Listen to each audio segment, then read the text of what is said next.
Assalamualaikum warahmatullahi wabarakatuh. Di sini kami dari kelompok 3 ingin mempresentasikan tentang database manajemen sistem. Anggota dari kelompok kami yang pertama saya sendiri Amelia Ramadonia, yang kedua Mismaratun Nikmah, yang ketiga Tessa Widya Arsita, yang keempat Delvia Hasna Bahira, yang kelima Mohrofi Khairul, yang keenam Reza Dwi Saputri, yang ketujuh Titania Khairun Nisa. Pengertian dari database manajemen sistem atau disebut dengan DBMS sendiri adalah perangkat lunak yang menangani semua pengaksesan database. Cara fungsi database manajemen sistem atau bisa disebut dengan DBMS mempunyai fasilitas mengintegrasikan, terhubung, merekayasa, dan memelihara basis data. Nama Tessa Widya Arsita, NIM 2018-1108. Di sini saya akan menyampaikan fungsi database management system. Yang pertama, menjaga integritas data, berfungsi untuk mengurangi dan menghilangkan redundansi data dan memaksimalkan konsistensi data agar setiap kali menampilkan data sesuai dengan data aslinya. Yang kedua, penyimpanan data, memiliki fungsi utama sebagai tempat penyimpanan data. Kecanggihan DBMS saat ini dapat menyimpan data dalam berbagai jenis seperti video dan gambar. Yang ketiga, kampus data. Kampus data ini memiliki fungsi melakukan manajemen terhadap elemen pada database dan bagaimana mereka dihubungkan atau relasi dengan data lainnya. Yang keempat, transformasi dan penyajian data. Menyajikan data antara lain adalah mengkonversi setiap data yang dimasukkan pada struktur dan format yang telah ditentukan. Yang kelima, keamanan data. Fungsinya itu berperan penting bagaimana tingkat keamanan dalam database tersebut. Berperan bagaimana memberikan hak akses pada orang yang sesuai. Selanjutnya, yang keenam, memungkinkan akses beberapa user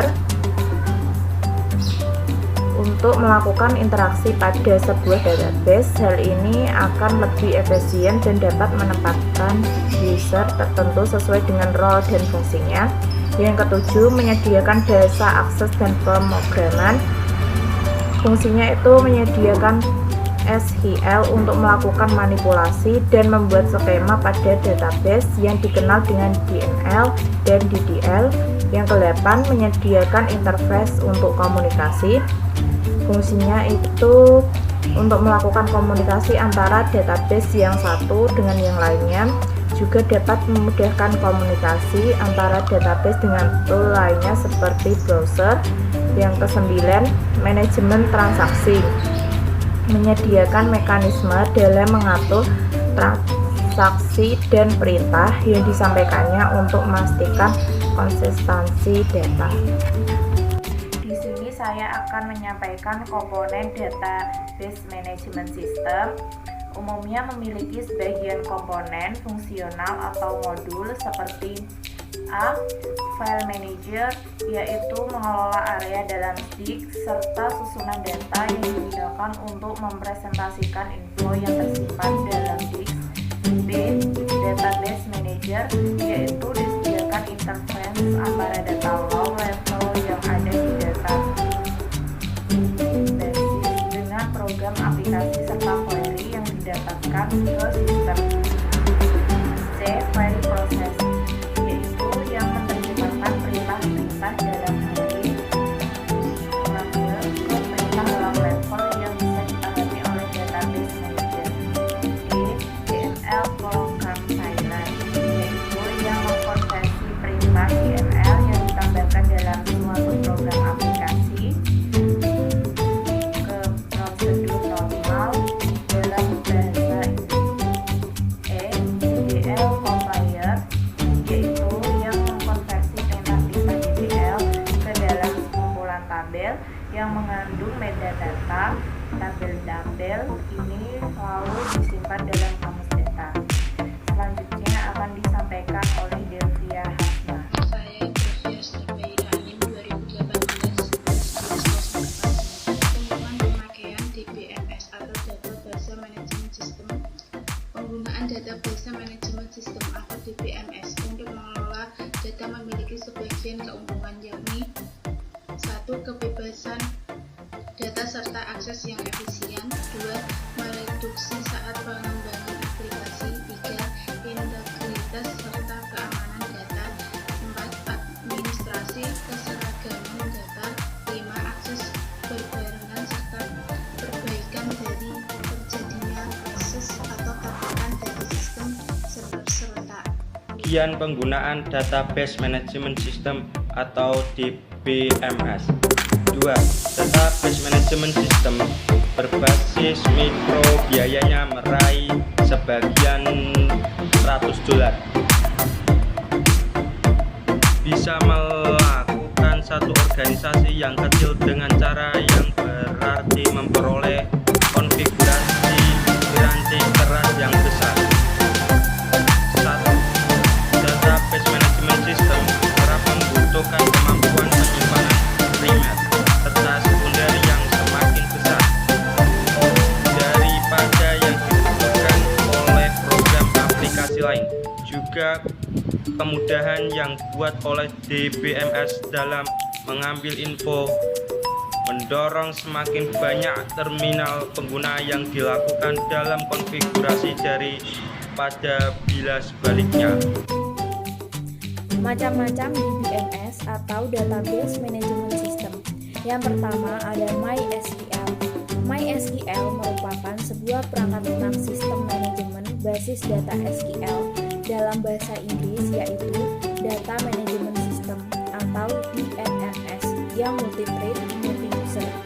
Yang kedua ada Oracle. Oracle adalah Relational Database Management System atau RDBMS untuk mengelola informasi secara terbuka, komprehensif, dan terintegrasi. Yang ketiga ada Firebird. Firebird adalah salah satu aplikasi RDBMS atau Relational Database Management System yang bersifat open source. Yang keempat ada Microsoft SQL Server 2000. Microsoft SQL Server 2000 adalah perangkat lunak Relational Database Management System atau RDBMS yang didesain untuk melakukan proses manipulasi database berukuran besar dengan berbagai fasilitas. Yang kelima ada Visual Fox Pro 6.0. Pada tahun 1984, Fox Software memperkenalkan Foxbase untuk menyaingi Base to Astounded. Pada saat itu, Foxbase hanyalah perangkat lunak kecil yang berisi bahasa pemrograman dan mesin pengolah data. Yang keenam ada Database Desktop Paradox. Database Desktop merupakan suatu program add-ins, yaitu program terpisah yang langsung terdapat pada Golang. Pada database desktop terdapat beberapa DBMS yang terintegrasi di dalamnya, antara lain Paradox 7, Paradox 4, Visual Base, Fox Pro, Microsoft SQL, Oracle, Microsoft Access, DB2, dan Interbase. Kesimpulan, basis data merupakan kumpulan data yang saling berhubungan satu dengan yang lainnya, yang diorganisasikan sesuai struktur tertentu dan disimpan dengan baik. Ada setidaknya 10 fungsi database management system dalam membantu menjaga dan memelihara integritas data dalam suatu sistem, yaitu menjaga integritas data, menyimpan data, kamus data, transformasi dan penyajian data, keamanan data, memungkinkan akses beberapa user, menyediakan prosedur backup dan recovery, menyediakan bahasa akses dan pemrograman, menyediakan interface untuk komunikasi, dan manajemen transaksi. Komponen database management system umumnya memiliki sebagian komponen fungsional: file manager, database manager, query processor, DML compiler, DDL compiler. Keunggulan dari database management system adalah mengurangi duplikasi data, menjaga konsistensi dan integritas data, meningkatkan keamanan data, efisiensi dan efektivitas penggunaan data, meningkatkan produktivitas para pengguna data. Kelemahan database management system adalah memerlukan suatu skill tertentu untuk bisa melakukan administrasi dan manajemen database agar dapat diperoleh struktur dan relasi data yang optimal. Memerlukan kapasitas penyimpanan baik eksternal disk maupun internal memori agar database management system dapat bekerja cepat dan efisien. Kebutuhan akan sumber daya research biasanya cukup tinggi.